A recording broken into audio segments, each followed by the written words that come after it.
कहीं पर भी कोई ऐसा इमरजेंसी हो जाता है, 5,000, 10,000, 20,000 का जरूरत पड़ जाता है, तो हम लोग जीवन दान ग्रुप के माध्यम से सर उसको डोनेशन दिलाने का हमेशा प्रयास करता हूँ। और अभी हम इस जगह पे जितने भी पाठशाला प्रोजेक्ट हम लोग खरीदवाए हैं, जिस भी जिला का कोऑर्डिनेटर बनाए हैं, सभी कोऑर्डिनेटर के माध्यम से हर एक ब्लॉक में, हर एक वार्ड में, हर एक पंचायत में सर पाठशाला प्रोजेक्ट चालू करने का एक संकल्प लिया हूं और हर एक जगह चालू करवाऊंगा सर। क्योंकि जीवन दान ग्रुप यदि पाठशाला प्रोजेक्ट लगाया है कि गरीब बच्चे को पढ़ाना चाहिए, तो सर हमारा भी एक कर्तव्य बनता है कि हम भी पाठशाला प्रोजेक्ट को आगे बढ़ाएं। साथ में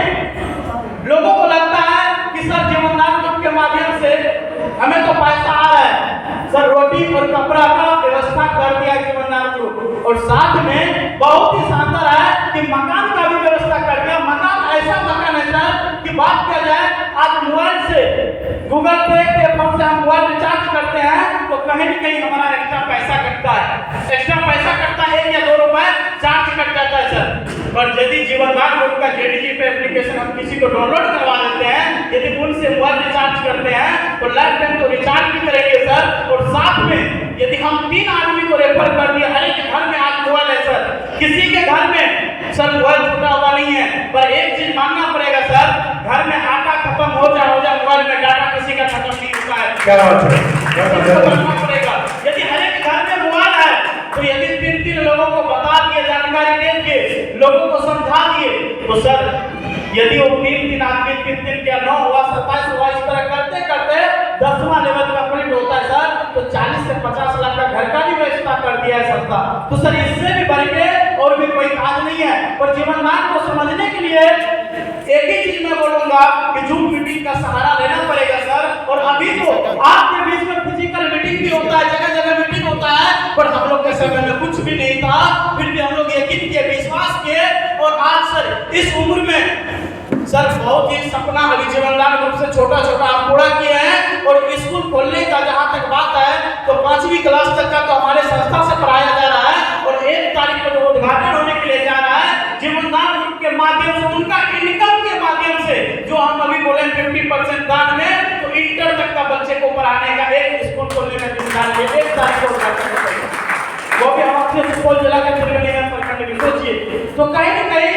ये पैसा जो आता है सर, तो काम करने का नजरिया ही चेंज हो जाता है। यदि 20,000 हम महीने के कमा रहे थे तो मेरा घर परिवार बहुत ही अच्छा चल रहा था, खूबसूरत सा चल रहा था,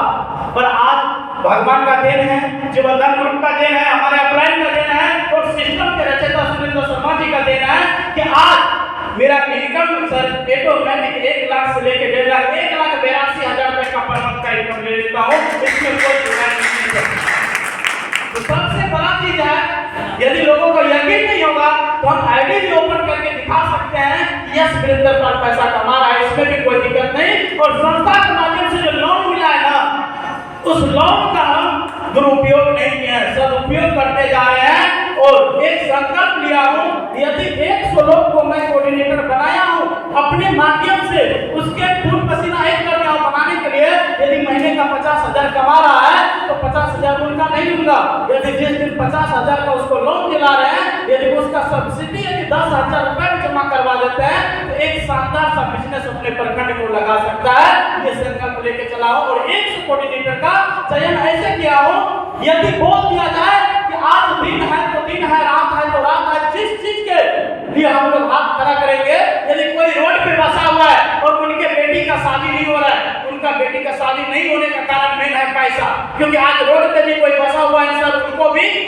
दहेज चाहिए, पैसा चाहिए। यदि ऐसा संकल्प कर लिया हो, यदि 100 लोग पर डे का 3 से 4,000 रुपया इनकम कमाए हैं, यदि एक बार हाथ खड़ा कर दे कि महीने का 1 तारीख का जो इनकम होगा वो आपका डोनेशन फंड में रहेगा, मात्र 5,000 रुपया डाल दीजिए, क्या सर 5 लाख रुपया होगा कि नहीं होगा 1 महीने में? होगा कि नहीं होगा? क्या उस बेटी का शादी होगा कि नहीं होगा? तो सर एक संकल्प तो लीजिए कि हम करने क्या वाले हैं, करना क्या है हमें। तो सबसे बड़ा चीज है, जीवन दान ग्रुप एक छोटा परिवार नहीं है, इसको हम बड़ा मान के चलना पड़ेगा, क्योंकि हर एक इंसान चाहता है अपनी जिंदगी में आगे बढ़ने के लिए। पर मैं एक ही चीज चाहता हूँ कि सर जो पौधा हम लगा के जा रहे हैं, यदि अनाथ आश्रम भी खोलने के लिए जा रहे हैं, तो सर अनाथ आश्रम में जो बच्चे रहेंगे ना, उस उसको भी इतना तो शिक्षा होगा कि यदि वीरेंद्र पाल ने डिसीजन लिया इसको आगे बढ़ाया तो पहन के मैं भी आगे बढ़ाऊं, ये डिसीजन लेने का क्षमता तो होगा सर। तो इसी चीज को लेके आज जीवनदान ग्रुप का प्लान एक एक लोगों को हम बताते हैं, जानकारी देते हैं और समझाने के साथ साथ में लोगों को इतना जरूर बोलते हैं, यदि अभी भी जीवनदान ग्रुप को नहीं समझे हैं तो एक बार समझने का प्रयास कीजिए। यदि जिस दिन आपको समझ में आ जाएगा, जिस तरह से एक पागल वीरेंद्र पाल मात्र पढ़ाई लिखाई का बात क्या है सर, तो 5 क्लास पढ़े लिखे इंसान है, ज्यादा नहीं है 5 क्लास, क्योंकि मेरा लिखा हुआ किसी को समझ नहीं आएगा पर वीरेंद्र पाल को समझ जरूर आता है कि लिखा हुआ क्या है। अभी तक नेशनल पैनल पे जो हम प्लान किए हैं सर, मीटिंग दिए हैं, तो पीडीएफ में क्या लिखा हुआ है सर, हम उसको देख के प्लान आज तक नहीं किया है, बस पीडीएफ को स्लाइड करते जाते हैं। बस एक ही चीज मेरे दिमाग में जीवनदान ग्रुप का जो प्लान है ना पूरा रखा हुआ। अभी भी कोई पूछ लेगा कि 1 नंबर में क्या, 2 नंबर में क्या, लोन कितना देता है, कितना उसका सब्सिडी बढ़ता है, मेरे दिमाग में है सर। क्यों? क्योंकि मैं पीडीएफ देख के नहीं सर, लोग जो बोलता था ना उनके बोली के ऊपर मैं फोकस करता था, ये समझा क्या है। और इसी समझने का देन है सर कि आज अच्छे ढंग से कम बात करें सर, मेरा टीम साइज का तो अभी तक में जो बनाया सर 7000 से प्लस का टीम साइज बनाया हूँ और लोगों को जानकारी देते हुए और अपने प्रखंड में ऐसे अधिकारी को ज्वाइनिंग किया सर। लोग बोलता है सर सरकारी अधिकारी नहीं आएंगे हमारे साथ, सर यदि सिस्टम समझ आएगा तो कैसे भी लोग आ सकते हैं सर। जैसे जैसे मंडल सर हमारे ग्रेट कंप्लेंट आए हार्दिक आनंद सर, सभी लोग काम कर रहे हैं सर। उसी तरीके से हमें समझ आया कि यदि सर को समझ आया तो सर कर सकता है, तो वीरेंद्र पाल भी कर सकता है। तो सर आप सबके